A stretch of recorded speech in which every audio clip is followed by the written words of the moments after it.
Up ahead on a jam-packed NBA today, LeBron and company take another L as they can't get it done late versus the Dubs. Plus, Ramona Shelburne joins us with up-to-the-minute news on where everything stands following the mega swap between the Nets and Sixers. And don't look now, but Boston has quietly put together 8 straight wins. Richard Jefferson on Don't Stat Me, Bro. That'll be must-see. NBA Today starts now. Did you say Boston? I heard that. I heard the little extra. Yep.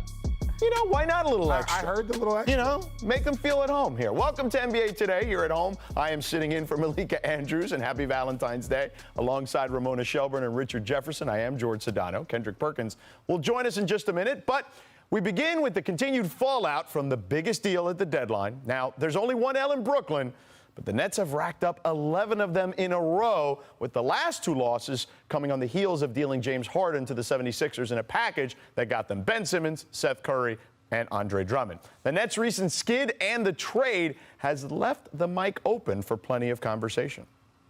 From our Adrian Wojnarowski, the Brooklyn Nets are trading James Harden to Philadelphia for the 76ers. Ben Simmons?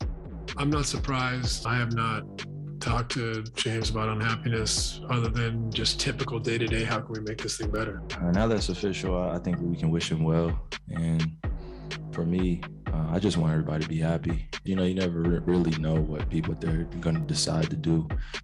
I can't really say that you feel that in the locker room, so to say, but, you know, we get hints. This was something that James and myself talked about over the last few days. And these decisions to move on from a player like that, of that caliber, are never easy ones. James has been up front from day one, you know, the clock is ticking for him. He wants to win a championship, and we do too. James Harden, and one of the best players in the league, you know, MVP. It's pretty exciting. And with that, James Harden joined the Sixers earlier this morning. Harden attended practice and was apparently very excited. This photo was taken and posted by the Sixers Twitter page. Take a look here. It looks like the Sixers are good with their side of the deal here. Now, on Monday, the Sixers said that Harden would be out through the All-Star break as he continues to rehab his hamstring, meaning he won't participate in the All-Star game despite being picked last amongst that particular group on TNT the other night. But Ramona, the Sixers appear to have been Harden's first pick in this particular case, having asked for a trade to Philly, which he was ultimately granted. So how did his wishes affect Brooklyn's strategy at the deadline? I think what was complicated is that you saw how he was playing, you heard what he was saying behind the scenes, but when James would talk to Sean Marks or Steve Nash, Joe Tsai, the owner of the team, he would say, like, don't believe all these rumors unless you hear it directly from me. And I think what was hard for the Nets, which was, okay, what we see on the court and what we hear off the court are not matching what you're saying. And eventually, very late in the process, as the deadline was approaching, James Harden did end up FaceTiming with Sean Marks and with Joseph Tsai, the owner, and saying, I would prefer to be in Philadelphia. And so he was a man of his word. He said, when there's a problem, you'll hear it directly from me. FaceTime to FaceTime. And I know some people are like, oh, you couldn't meet with him. FaceTime is better than text, I'll say that. Better to break up over FaceTime than text. Logistical issues, okay. Yeah. They were, you know. And then afterwards, you know, this is the part that I think is interesting. They made a decision that, okay, you're not going to play until after this trade deadline because we'll have to get what we want for you. Mm-hmm. But that was really late in the process that he finally said that to them. And it gave them a very limited, they had a posture of, you know what, everybody just hang tight. And when we get Kevin Durant back, it's going to go better. James will turn around. But when he finally said, I want to be in Philly long term, and I want to be there if you can make that happen, great. That's when I think everybody realized, okay, there's momentum for a deal now. And also, he left. He went to Houston. He didn't go with the team and stay with the team. He was in Houston for that trade deadline. The hardest part for me when you look at, the James Harden situation is that you understand, Kyrie said it, you just want players to be happy. That's really all you truly want. But there's also a little bit, you would think, responsibility. And if he's going to be the type of player that's going to lead to a championship, you have to kind of set the bar. When you're not happy, there's a lack of professionalism that just flows through. And so you can be excited that you have James Harden, but the real thing that you want to focus on if you're Philly and you're Philly fans is a happy James Harden, because an unhappy or this isn't great James Harden, he just hasn't been giving the effort even consistently. Let's look at other players even when they struggle. Yeah. LeBron James's team is not very good, and he's one of the best players in the league, just like James Harden. But you don't question his effort. You don't question his effort every single time he goes on the floor, and that's the same for guys like Giannis. If their team is struggling, Kevin Durant, if their team is struggling, you never question their effort regardless of that. But, you know, James Harden, I think this is going to be a great fit, and I look forward to seeing them get on the court. And we don't question your effort. Clearly, you went hard yesterday during the Super Bowl. Oh, I know it was hard for 2 days. Yeah. Like anybody can go hard during the Super Bowl. That's amateur hour. If you can't mix in an entire weekend of just let's get down, let's have a great time. All right. Okay? Let's find out what Perk had to say. Perk, what do you think about how this all went down? Perk, what do you think? I actually applaud James. I actually applaud James Harden. He jumped off the ship before it sunk.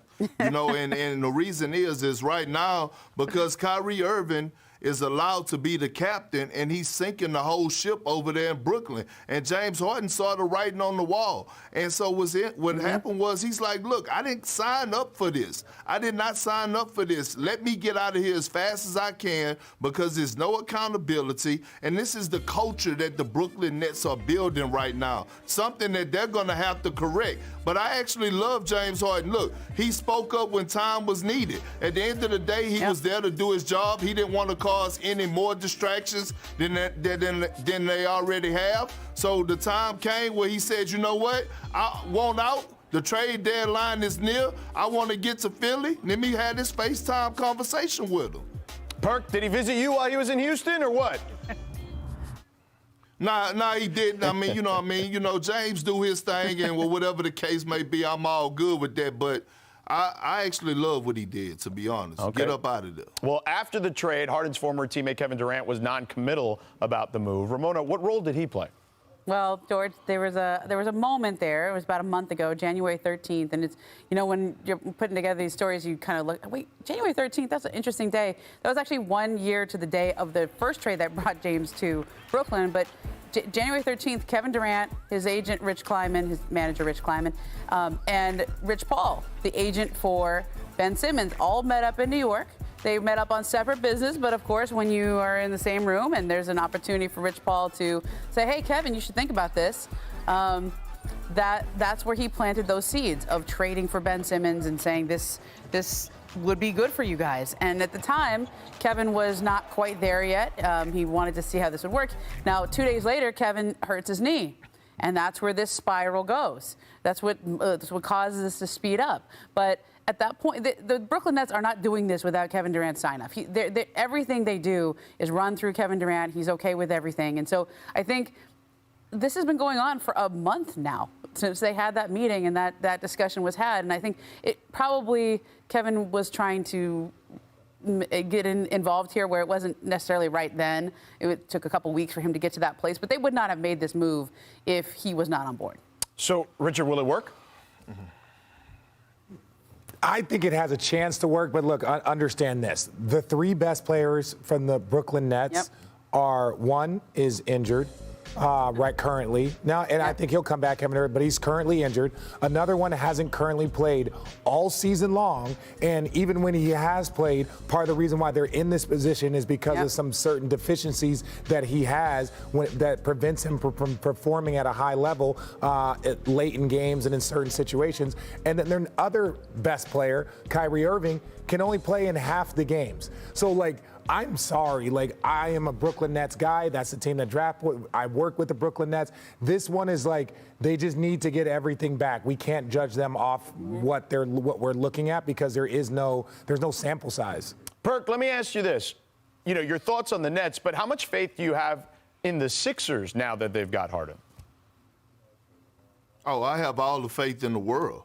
And especially the way that Joel Embiid is playing. Did you see what he did the other night? You know, that 40-piece wing dinner Cajun rub, you know, a triple-double. Like, I kept saying, Joel Embiid right now, like, he's eye candy to the rest of the league. And, like, if you're a superstar like a guy like James Harden, and you look over there and you see this guy balling out of control, you see culture, you see stability, you see guys getting along, you see camaraderie. And part of this you could blame on Ben Simmons, because what happened was when Ben Simmons said, I'm not showing up to camp and I'm not going to play for Philly again, this team came together and they became closer. And James Harden wants to become part of this family along with Daryl Morey. So I think, one, we have to look at this duo as one of the best duos, if not the best duo in the NBA. Two, I feel like James Harden and Daryl Morey relationship is so close that James Harden is going to give everything and more not to let Daryl Morey down. We have to remember, Daryl Morey was the first to actually take a chance on James Harden for us maxing him out, believing that he was a franchise guy, giving him multiple $100 million extensions. James Harden have loyalty towards Daryl Morey, and I feel like James Harden is going to give him everything and more to try to bring a championship and make this work. Richard, quickly on the fit in Philly. Well, see, my thing is this. This reminds me of when LeBron James was looking at Anthony Davis. Is like, if I can get that guy on my team, I can win a championship. And I think the way that James Harden is looking at Joel Embiid, he's like, if I can get on his team, we can win a championship. So I think this is going to be a perfect fit as far as just their relationship on the court. And Ramona, you have some details about the final conversation between Sixers coach Doc Rivers and Ben Simmons now with the Nets. Can you share us what that conversation was about? Yeah, well, you know, it was interesting. Like, Ben was obviously really excited for this long situation to be over. It's going to take him some time to get back on the court.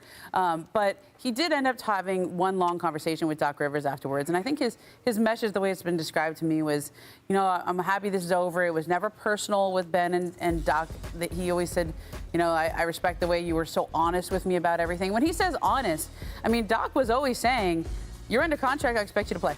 You know, like that was his position on it, and I think he never wavered from it. Ben appreciated that perspective, and Doc would say essentially, well, it is personal because you're not playing for me right now, and that connection was never quite made. But at that point, it wasn't worth revisiting all the history. It wasn't worth revisiting. You said what you said, or you didn't come see me in Los Angeles. Ben's moving on, and you know, perspective. This is an incredible fit there in Brooklyn, where he doesn't have to be a shooter out there. He can just be Ben Simmons and play that Draymond Green type of role. Perk, you wanted to weigh in? Yeah, I did, because you know why? Because Doc took a lot of heat for what he said last year when the Philadelphia 76ers got knocked out by the Hawks.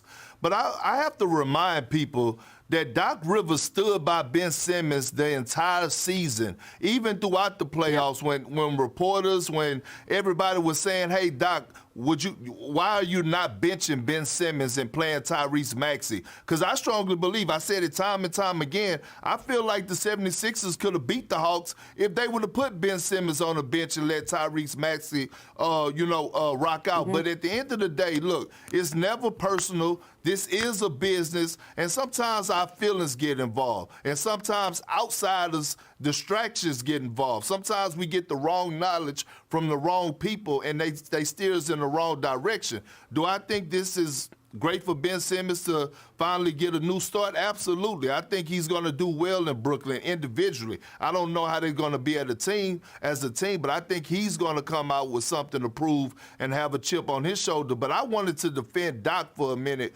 because Doc been taking a lot of unfair criticism when he actually stuck by Ben Simmons for a long time, more than he probably should have, that cost him an exit out of the playoffs. Go at them, Perk. Go at them on Twitter. We know you want to do that.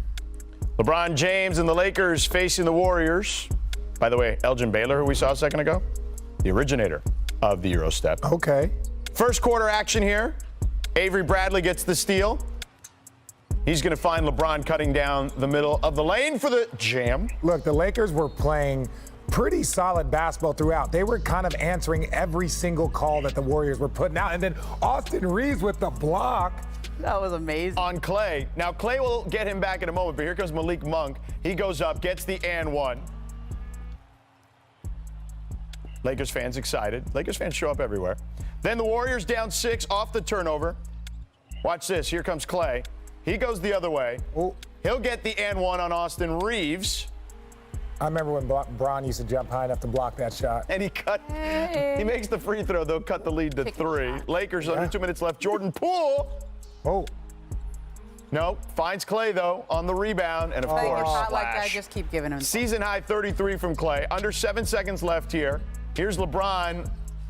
Tries to get it to go. Gets the foul. Steph not thrilled about it. Steph felt it was on the floor. So him and Steve Kerr not happy about it. Warriors got burned earlier in the season for not trying to foul. But Bron misses the first one of the 3 shots. And on the third one, high arcer, which is smart. He gets the rebound as it caroms to him, but comes up short. And the Lakers come up short, 117 to 115. Here's LeBron after the game. I hate doing anything when it comes in a loss. And we had an opportunity to win a big game tonight.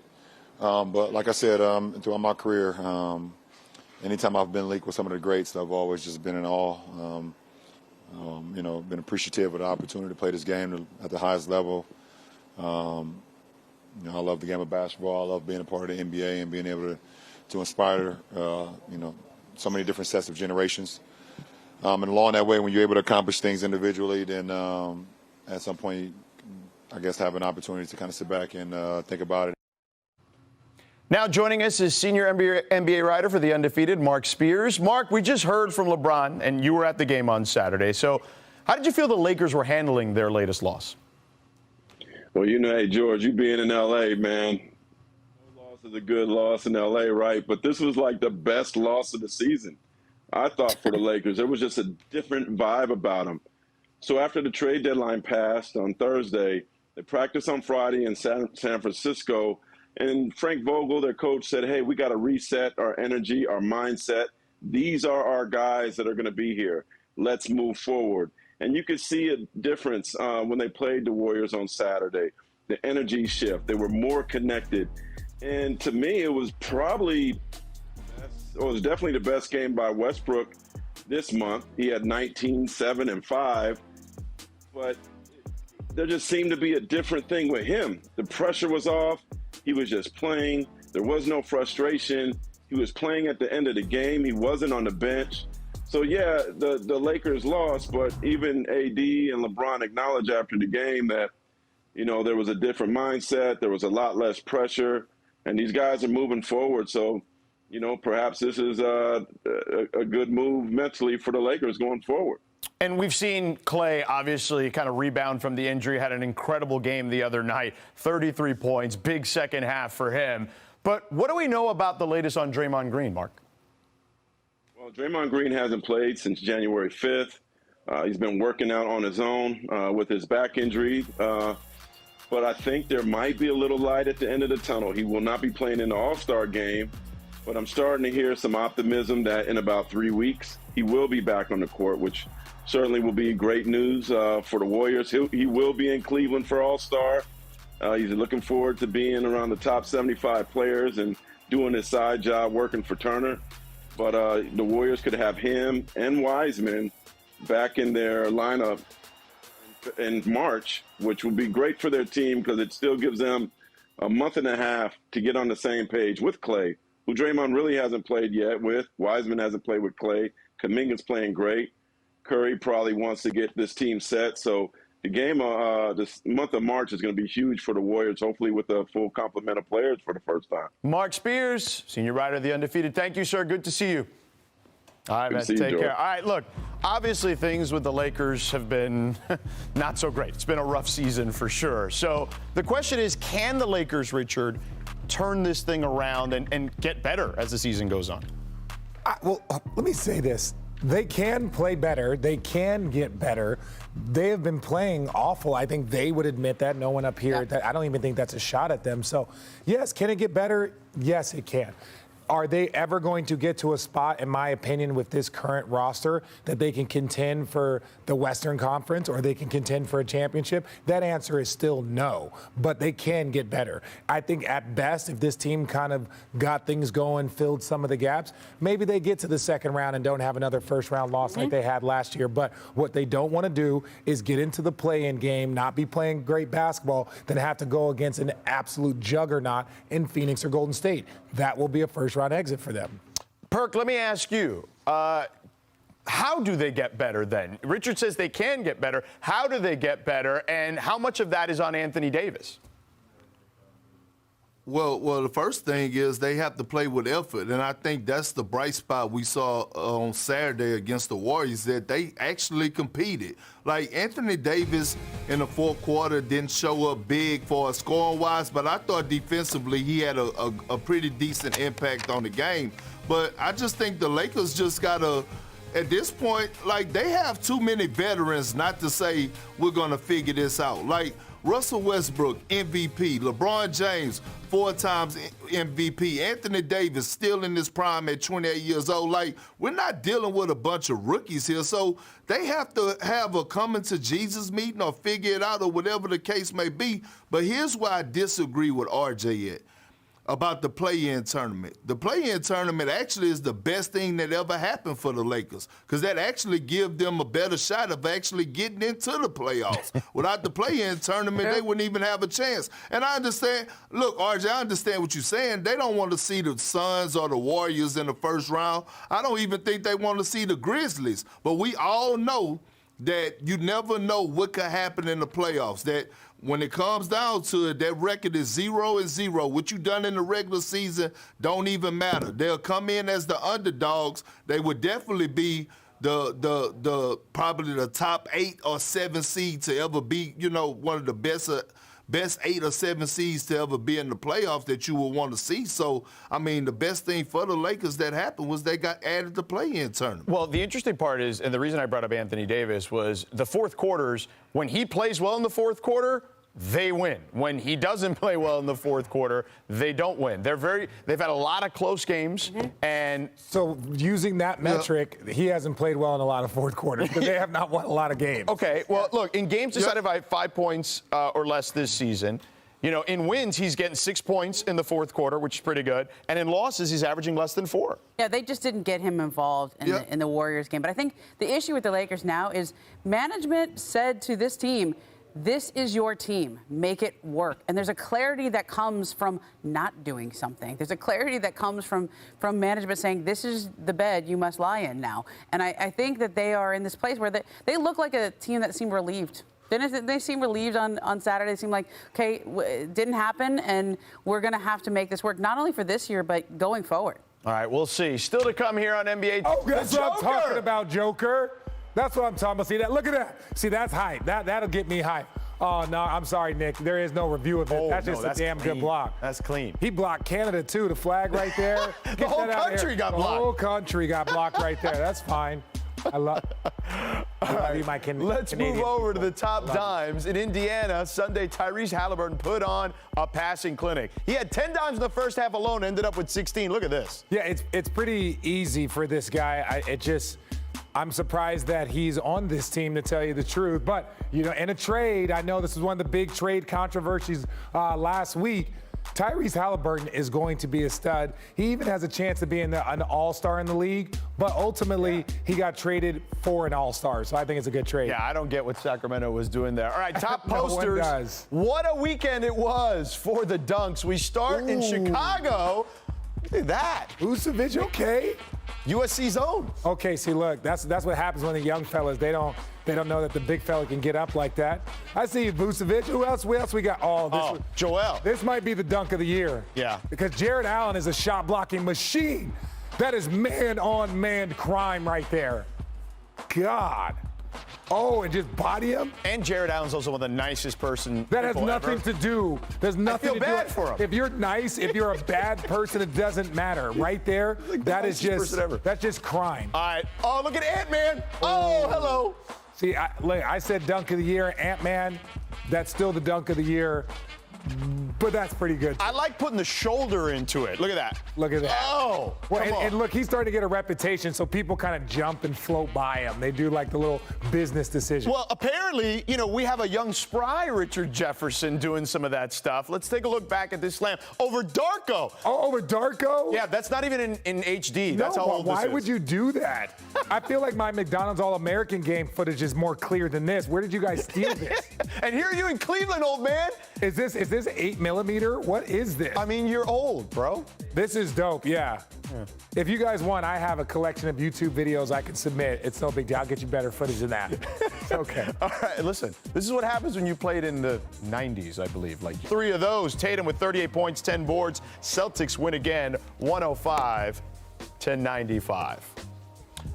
All right, with their 8th straight win, we thought it was the perfect time to revisit Richard's segment. Don't stop me, bro! Let's go. All right. Now, look, the Celtics have dominated defensively during their win streak. They are allowing just under 96 points per 100 possessions. That means they are best in the NBA during this win streak by almost 10 points per 100 possessions, which is roughly the difference between number 2 and number 19. So they're averaging 10 less points over that 100 possessions. So they went from basically number 19 to now number 2, right? So here, we're going to check this out. Look at the help, man. Al Horford is historically a very good defender. Maybe he's a little bit old, but he can still do the position. Jason Tatum up to the body against Gallinari. Contesting. These are difficult. Look, 3 guys in the paint, so they're boxing out, they're contesting shots, and they're giving help. Here, again, Al Horford in the right position, but also know he's got Time Lord behind him. Good contest, and everyone's got to get in there. You got to get into the fray. That's what they've been doing an outstanding job. And then also, on the offensive end, ball movement has been key. According to Second Spectrum, the Celtics have averaged 323 passes per game. Well, it does. At the end of the day, they're passing the ball more. It's 300. They went to second best right now during this streak. At one point in time, they were 11th best. And why is this so important? It's because certain players can thrive when there's no ball movement. Jason Tatum can thrive. Jaylen Brown can thrive. But if you want your team to thrive, you need more ball movement. That's why coaches are always trying to convince stars to pass the ball because other guys need a rhythm. Here, you're going to have White. Look at that ball movement. That's an easier shot for Jason Tatum. He draws in 3, makes the right move, catches it, swings it. Look at this. Just crazy ball movement, and now players get easy shots. So that's where it becomes a ton more key for your team is to make sure that you understand that guys can thrive with no ball movement. Jason Tatum, great one-on-one player. But if you want everybody else to thrive, Jason's got to get off that ball a little bit quicker and make faster decisions. All right, let's bring back Perk here. Oh, why? And I want to ask you, Perk, what did you make of Richard's evaluation, number one, and what's changed the most, secondly, about what Boston has done during this win streak? Well, RJ was on point like Rondo. Let me say that about everything he just broke down. For once, he was right, okay? And here he is, right? I know I was on record about a month ago saying, hey, you know what? It's time to break Jaylen Brown and Jason Tatum up. But I'm glad I ruffled them feathers because since then, they had a sit down and a meeting together. Since then, you see a different type of chemistry. And since then, guys all of a sudden know their roles. We already know what type of player Jason Tatum and Jaylen Brown is. We know what they're going to bring to the table. Jason Tatum, one of the most prolific scorers in the game today. Jaylen Brown, one of the better two-way players in the game today. But when you look at Marcus Smart has actually become the point guard, the facilitator. He's taking less shots and he's making the offense run. And then now all of a sudden you see a guy like Rob Williams, who by the way is a top 10 center in the NBA. You see this guy out here getting you a double-double. You see him getting the easy lob to the basket, the first or second play of the game, and then all of a sudden he's having those 3 to 5 block shots anchoring the defense. And I thought one key thing that the Celtics did was that at the trade deadline, they picked up Derek White. This guy's a flat-out hooper. I mean, he flies under the radar, but he's everything and more that the Celtics needed coming in off the bench. We obviously know that he's a spacer. He can knock down threes, but he's also well with moving without the ball. And his IQ is established. When you talk about playmaking ability, he's been to Colorado, coached well. He's been under the Spurs coached very well under Greg Popovich. So all Pop did was threw a lob to Ime Udoka and said, here, finish the dunk because I'm going to hand wrap this and gift it to you. But at the end of the day, the Celtics have identity, and I think the way that the East is so wide open and the way that guys are moving around, Brooklyn is struggling and all this, the Celtics, if Jason Tatum could be the Jason Tatum that we saw on Sunday afternoon and put his head down and be aggressive and play angry and play with passion, then absolutely it's wide open and the Celtics don't have a ceiling. Okay, Perk, there is a lot to unpack there, mainly because you talked for the entire segment. Jeez, dude. Like, I understand that. I miss you, bro, but come sit next to me so I can look at you a little differently. You can't talk. Bro, I'm trying to help you out. You the one our horse. I'm trying to help you out. I know. He's out there yelling at SoFi Stadium yesterday at the Super Bowl. Listen, man, you know? Sorry about my rants.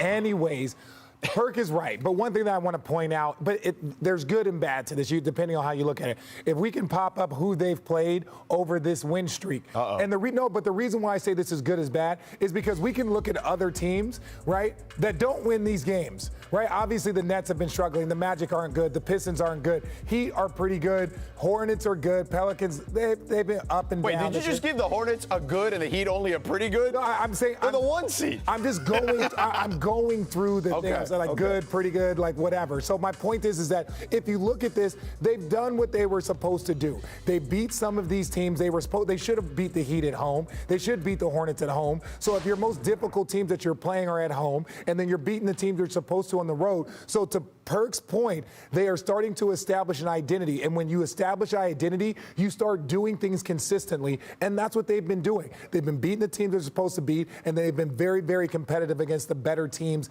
in the league win at home. 3 quick things here. They struggled in clutch time and in the fourth quarter of games, and that has not been the case during this win streak. They've gotten much better after the turn of the calendar. And speaking after the turn of the calendar, their point differential, they were only a +1 through December 31st. Since then, since January 1st, +11, which is the best in the league right now, and they should never beat the Heat. No, but really quickly before Perk jumps in here and says this, I love his point about White and about Marcus Smart. The reason why is, like, when you look at the Clippers, they had 2 great scorers, like playmakers in Paul George and Kawhi Leonard. But I think they still needed a point guard because a point guard would help the other guys on the team. Because now you're asking these great defensive guys, great scorers, and I think it's similar with Jason Tatum and Jaylen Brown. You have these 2 elite wing players, and you're like, oh, well, you guys can bring the ball up and initiate the offense. Well, that's not the only aspect of being a point guard. It's just like initiating offense. It's understanding who needs a shot, when, what type of plays to run, the feel for the game. And I think having White and Marcus Smart there will help them be able to kind of do that and allow Jason Tatum and Jaylen Brown to do what they do best. Yeah, and Perk alluded to it with